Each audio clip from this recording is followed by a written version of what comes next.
Hi everyone, this is Trish. I'm one of the designers over at Sophiona Designs, and I wanted to talk to you guys just briefly about understitching. So understitching is one of those details that you will find Sophiona Designs likes to use, and we feel like it just kind of takes the garment or whatever you're sewing up a notch, just a little bit. It's kind of one of those finesse details.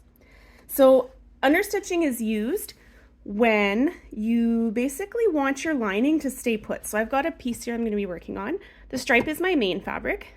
This blue with little stars is my lining.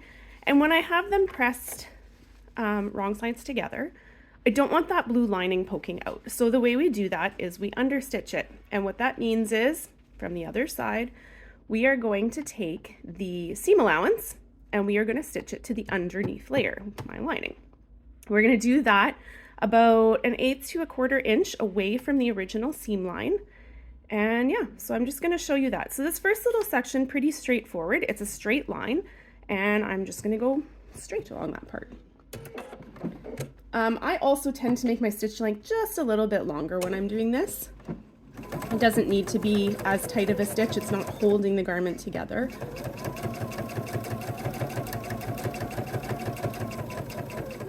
All right, so that's the straight bit. So the next little section I've come to is actually on a curve. So one thing that I want to be careful not to do is to just pull these as far away from each other as I can and top stitch it down. I don't want to do that. Because I'm stitching it to the lining layer, I want to make sure that my lining fabric is laying flat with the curve going where it needs to go. And then I'll just kind of put my seam allowance down against there. Because it's a curve, I've notched my seam allowance already, which means that it has the ability to kind of move around the curve then. So my main fabric might end up puckered up a little bit like this. That's okay, as long as my lining is sitting nice and flat exactly the way I want it to sit when the garment is finished. And I will kind of take it slow and go around top stitching this as well.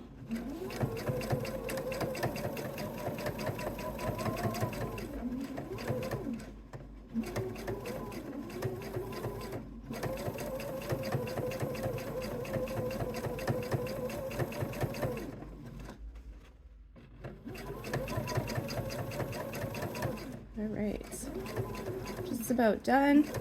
And then once again, I'm back to another straight section. So we'll just lay the whole thing flat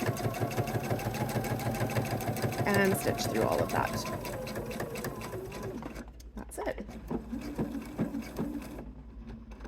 I'll show you what that looks like. All right, so our seam allowance is nicely attached down to my lining now. Back on the lining side, you'll see that stitch line. And it's just really going to hold everything pulled towards the back. So I'm going to give it a good press.